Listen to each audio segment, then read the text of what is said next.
आज 10 जून है।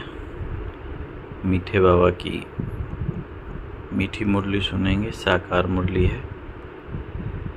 तो बाबा को सम्मुख रखते हुए अपने को आत्म स्वरूप में स्थित करते हुए, क्योंकि कल भी बाबा ने सुनाया कि यहाँ जब भी बैठते हो तो अपने को देही अभिमानी स्थिति में अगर हम रख कर जब बाबा के महावाक्य सुनेंगे तभी वो हमारे अंदर आत्मसात होंगे, तभी हम उसका स्वरूप बनेंगे। तो इसलिए सबसे पहले कि वो बाबा ब्रह्मा तन में हमारे सम्मुख है, उसको सम्मुख रखते हुए हम प्यार से बाबा के महावाक्य सुनेंगे। मीठे बच्चे, तुम्हें श्रीमत पर सबको सुख देना है। कैसे देना है सबको सुख? ऐसे नहीं कि अपनी मत से नहीं सुख है, श्रीमत के अनुसार बाबा जो कहता है उसके अनुसार, जो मुरली में ज्ञान देता है ना। सुख देने का बावन बोला सबसे अच्छा दान है ज्ञान दान करना, सबसे अच्छा पुण्य है किसी को बाबा का परिचय देना। तो उस अनुसार चल के सबको सुख देना है तो हमको श्रेष्ठ मत मिलती है, श्रेष्ठ बनकर दूसरों को बनाने के लिए, है ना। किस लिए मिलती है? श्रेष्ठ बनकर दूसरों को बनाने के लिए। प्रश्न है, रहम दिल बच्चों के दिल में कौन सी लहर आती है, उन्हें क्या करना चाहिए? कौन सी लहर आती है? जो रहम दिल बच्चे हैं उनकी दिल होती है हम गांव-गांव में जाकर सर्विस करें। आजकल बेचारे बहुत दुखी हैं, उनको जाकर खुशखबरी सुनाएं कि विश्व में पवित्रता, सुख और शांति का दैवीय स्वराज स्थापन हो रहा है। यह वही महाभारत लड़ाई है। बरोबर उस समय बाप भी था, अभी भी बाप आया हुआ है ना। तो फिर से वही महाभारत है ना, जिसमें गीता ज्ञान दिया है ना। तो अभी भी वही समय चल रहा है। भारत है ना, भारत में जो आपस में लड़ाई झगड़ा कलेश चल रहा है, तो ये वही समय है। तो अभी फिर से बाबा आया हुआ है। तो ये खुशखबरी रहम दिल बच्चों के दिल में आएगी, है ना, कि गांव-गांव में जाके हम सर्विस करें। ओम शांति। मीठे मीठे बच्चे यहाँ बैठे हो तो ये ज़रूर समझते हो, क्या समझते हो कि हम हैं ईश्वरीय संतान। ज़रूर अपने को आत्मा समझेंगे। शरीर है तब उन द्वारा आत्मा सुनती है। बाप ने यह शरीर लोन पर लिया है तब सुनाते हैं। अभी तुम समझते हो हमें ईश्वरीय संतान, ये ईश्वरीय संतान कहें या संप्रदाय कहें, फिर हम दैवी संप्रदाय बनेंगे। स्वर्ग के मालिक होते ही हैं देवताएं। हम फिर से 5000 वर्ष पहले माफिक दैवी स्वराज की स्थापना कर रहे हैं, फिर हम देवता बन जाएंगे। इस समय सारी दुनिया, भारत खास और दुनिया, हम सब मनुष्य मात्र एक दो को दुख देते हैं। उनको यह पता ही नहीं कि सुखधाम भी होता है। परमपिता परमात्मा परमपिता परमात्मा ही आकर सबको सुखी शांत बना देते हैं। यहाँ तो घर घर में एक दो को दुख देते हैं, सारे विश्व में दुख ही दुख है। अभी तुम बच्चे जानते हो बाप हमको 21 जन्मों के लिए सदा सुखी बनाते हैं। दुख कब से शुरू हुआ फिर कब पूरा होगा यह और कोई की बुद्धि में नहीं है। कब से दुख शुरू हुआ? द्वापर से, है ना। तुमको ही ये बुद्धि है कि हम बरोबर ईश्वरीय संप्रदाय थे। यूँ तो सारी दुनिया के मनुष्य मात्र ईश्वरीय संप्रदाय हैं, हर एक उनको फादर के बुलाते हैं। अब बच्चे जानते हैं कि शिव बाबा हमको श्रीमत दे रहे हैं। श्रीमत मशहूर है, ऊंचते ऊंच भगवान की ऊंचते ऊंच मत है। गाया भी जाता है कि उनकी गतमत न्यारी है ना। किसकी?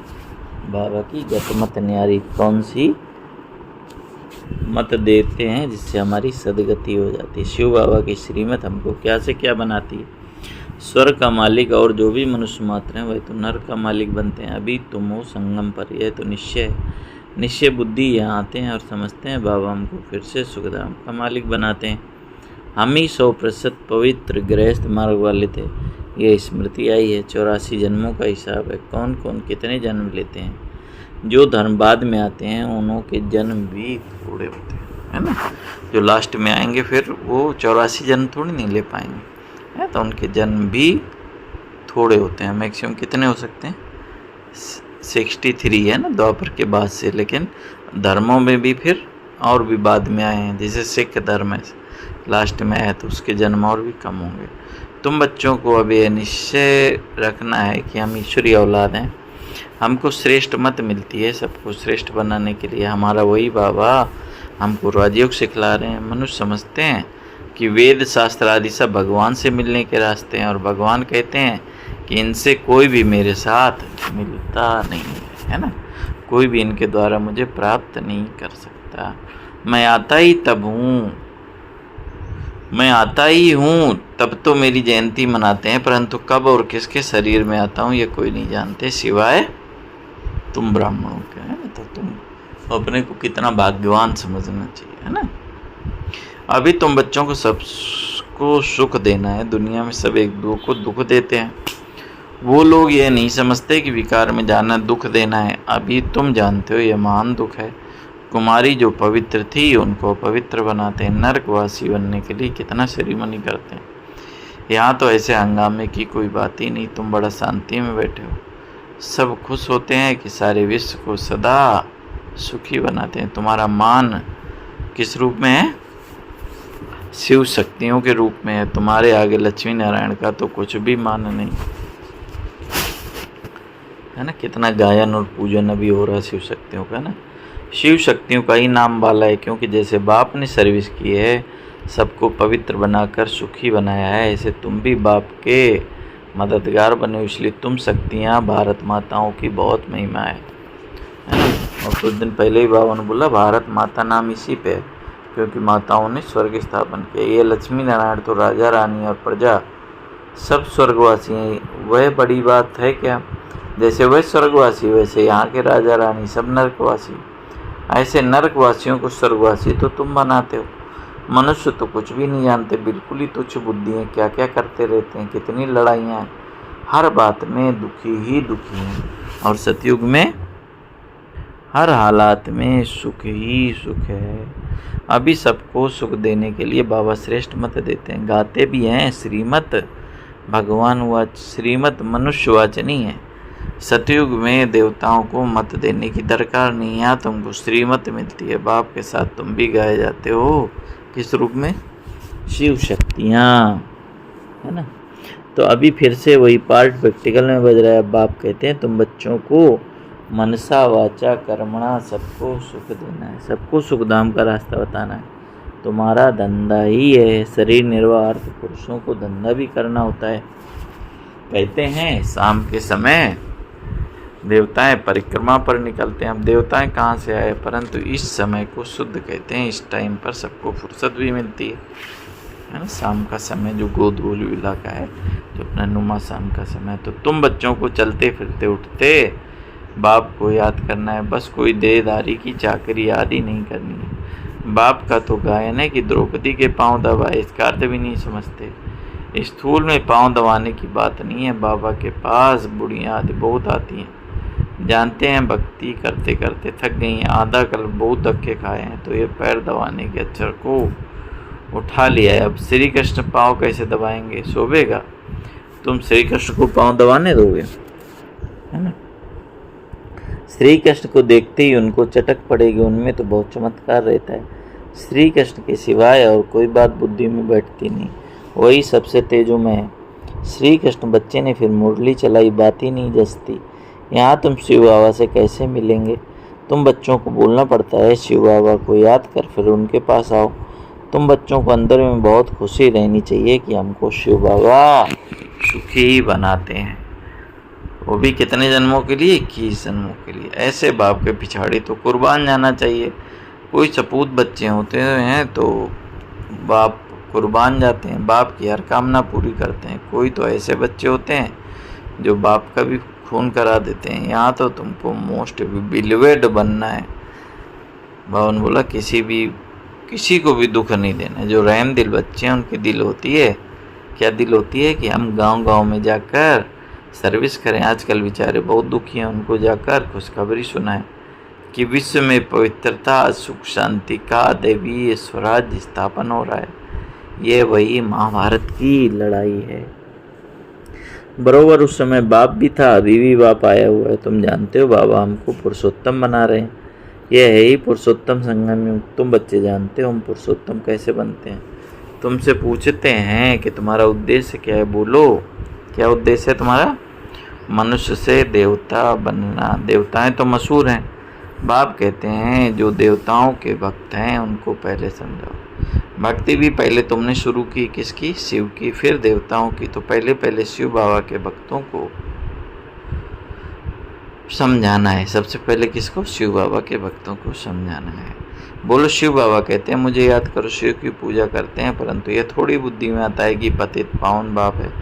भक्ति मार्ग में देखो धक्के कितने खाते आदि रहते हैं, कितने धक्के भक्ति मार्ग में खाते रहते हैं। शिवलिंग तो घर पे भी रख सकते हैं, उनकी पूजा कर सकते हैं, फिर अमरनाथ बद्रीनाथ जाने की क्या ज़रूरत है। परंतु भक्ति मार्ग में मनुष्यों को धक्के जरूर खाने हैं, तुमको उनसे छुड़ाते हैं, है ना। हम बच्चे धक्के खाने से छूट गए। तुम हो शिव शक्ति, शिव के बच्चे, तुम बाप से शक्ति लेते हो, वह भी किससे मिलेगी? याद से। विकर्म विनाश होंगे। पतित पावन तो बाप है ना, याद से ही तुम विक्रमाजीत बनेंगे, पावन बनेंगे। ये सबको ये रास्ता बताना है। तुम अभी राम के बने हो, राम राज्य में सुख और रावण राज्य में है दुख, है ना। तो सबको ये पैगाम देना है, ये रास्ता बताना है। भारत में ही सबके चित्र हैं जिनकी इतनी पूजा होती है, ढेर के ढेर मंदिर हैं। कोई हनुमान का पुजारी, कोई किसका पुजारी, इसको कहा जाता है ब्लाइंड फेथ। अभी तुम जानते हो हम भी ब्लाइंड थे, है ना, अंधे थे, इनको भी मालूम नहीं था ब्रह्मा विष्णु शंकर कौन है। जो पूज्य थे वही फिर पुजारी बने। सतयुग में है पूज्य और यहाँ है पुजारी। बाप कितना अच्छी रीत समझाते हैं, तुम जानते हो पूज्य होते हैं सतयुग में, यहाँ है पुजारी, तो पूजा ही कहते हैं। तुम हो शिव शक्तियाँ, अभी तुम न पुजारी न पूज्यो। बाप को भूल मत जाओ, ये साधारण तन है, इसमें ऊंच ते ऊंच भगवान आते हैं। तुम बाप को अपने पास निमंत्रण देते हो ना, क्या कहते हो? बाबा आओ, हम बहुत पतित बन गए, पुरानी पतित दुनिया पतित शरीर में आकर फिर हमको पावन बनाओ, है ना। कितना बाबा को पुकारते हैं, बच्चे निमंत्रण देते हैं, यहाँ तो कोई पावन है नहीं, जरूर सभी पतितों को पावन बनाकर ले जाएंगे। तो सबको शरीर छोड़ना पड़े, मनुष्य शरीर छोड़ते हैं तो कितना हाय तौबा मचाते थे। तुम खुशी से जाते हो, अभी तुम्हारी आत्मा रेस करती है कि देखें कौन शिव बाबा को जास्ती याद करता है। शिव बाबा की याद में रहते रहते शरीर छूट जाए तो वो सौभाग्य, बेड़ा ही पार हो जाए। सभी को बाप कहते हैं ऐसे पुरुषार्थ करो। सन्यासी भी कोई ऐसे होते हैं, ब्रह्म में लीन होने के लिए अभ्यास करते हैं, फिर पिछाड़ी में बैठे बैठे शरीर छोड़ देते हैं, सन्नाटा हो जाता है। सुख के दिन फिर आएंगे, इसके लिए तुम पुरुषार्थ करते हो कि बाबा हम आपके पास चले आएँ। आपको याद करते करते जब हमारी आत्मा पवित्र हो जाएगी तो आप हमको साथ ले जाएंगे। आगे जब काशी कलवट खाते थे तो बहुत प्रेम से खाते थे, बस हम मुक्त हो जाएंगे ऐसे समझते थे। अभी तुम बाप को याद करते चले जाते हो कहाँ? शांति धाम में। तुम बाप को याद करते हो तो इस याद के बल से पाप कटते हैं। वह समझते हैं कि हमारे फिर पानी से पाप कटेंगे, मुक्ति मिल जाएगी। अब बाप समझाते हैं वह कोई योग बल नहीं है, पापों की सजा खाते खाते फिर जाकर जन्म लेते हैं, फिर नए सिर पापों का खाता शुरू होता है। कर्म कर्म विकर्म की गति बाप बैठ समझाते हैं कि राम राज्य में होते हैं कर्म अकर्म होते हैं, रावण राज्य में कर्म विकर्म होते हैं, वहाँ कोई विकार आदि होता नहीं। मीठे मीठे फूल बच्चे जानते हो कि बाप हमको अब सब युक्तियाँ सब राज समझाते हैं। मुख्य बात है कि बाप को याद करो। पतित पावन बाप हमारे सामने बैठे हैं तो कितना निर्माण है, कितना कोई भी अहंकार नहीं, बिल्कुल साधारण चलते हैं रहते हैं। बाप दादा दोनों ही बच्चों के सर्वेंट हैं। तुम्हारे दो सर्वेंट हैं, ऊँच से ऊँच शिव बाबा फिर प्रजापिता ब्रह्मा। वो लोग त्रिमूर्ति आदि कह देते हैं, अर्थ थोड़ी जानते। त्रिमूर्ति ब्रह्मा क्या करते कुछ भी पता नहीं। अच्छा मीठे मीठे सिगलदे बच्चों प्रति माता पिता बाप दादा का याद प्यार और गुड मॉर्निंग। रूहानी बाप की रूहानी बच्चों को नमस्ते। हम रूहानी बच्चों की रूहानी बाप दादा को याद प्यार गुड मॉर्निंग। नमस्ते बाबा, नमस्ते, शुक्रिया बाबा, शुक्रिया। आज बाबा ने क्या सुनाया हम चिंतन करेंगे। धारणा के लिए मुख्य सार है कि सदा ये निश्चय रहे कि हम ईश्वरीय औलाद है ना, ये हमेशा खुमारी बनी रहे, है ना। हमें श्रीमत श्रेष्ठ मत पर चलना है, किसी को भी दुख नहीं देना है, सबको सुख का रास्ता बताना है। दूसरा है सपूत बच्चे वन कुर्बान जाने वाले बाप की हर कामना पूरी करते हैं, है ना। सपूत बच्चा वन बाप पर कुर्बान जाना ही बाप की हर कामना पूरी करना है। जैसे बाप दादा निर्माण और निरंकारी है तो ऐसे बाप समान संपन्न बनना, है ना। वरदान है स्वोन्नति द्वारा सेवा में उन्नति करने वाले सच्चे सेवादारी हो। स्व उन्नति द्वारा सेवा में उन्नति करने वाले सच्चे सेवादारी हो। स्वोन्नति सेवा की उन्नति का विशेष आधार है। स्वोन्नति कम है तो सेवा भी कम है। सिर्फ किसी को मुख से परिचय देना सेवा नहीं है, लेकिन हर कर्म द्वारा श्रेष्ठ कर्म की प्रेरणा देना यह भी सेवा है। जो मनसा वाचा कर्मणा सदा सेवा में तत्पर रहते हैं उन्हें सेवा द्वारा श्रेष्ठ भाग्य का अनुभव होता है। जितनी सेवा करते उतना स्वयं भी आगे बढ़ते हैं। अपने श्रेष्ठ कर्म द्वारा सेवा करने वाले सदा प्रत्यक्ष फल प्राप्त करते रहते हैं, है ना। तो क्या करना है, स्वोन्नति माने स्वोन्नति अगर हम करेंगे तो सेवा में भी उन्नति होगी। स्लोगन है सभी पाने के लिए क्या करना है, सोचना बोलना और करना समान बना, है ना। बाबा के समीप बाबा के प्यार का अनुभव करने के लिए सोचना बोलना और करना समान बनाओ। अव्यक्त सारे आत्मिक स्थिति में रहने का अभ्यास करो, अंतर्मुखी बनो। विस्तार है एकाग्रता का आधार अंतर्मुखता है। अंतर्मुखता में रहने से सूक्ष्म शक्ति की लीलाएं अनुभव करेंगे। आत्मिक स्थिति में रह आत्माओं का आह्वान करना, आत्माओं से रूढ़ियान करना, आत्माओं के संस्कार स्वभाव को परिवर्तन करना, आत्माओं का बाप से कनेक्शन जुड़वाना, ऐसे रूहानी लीला का अनुभव होगा।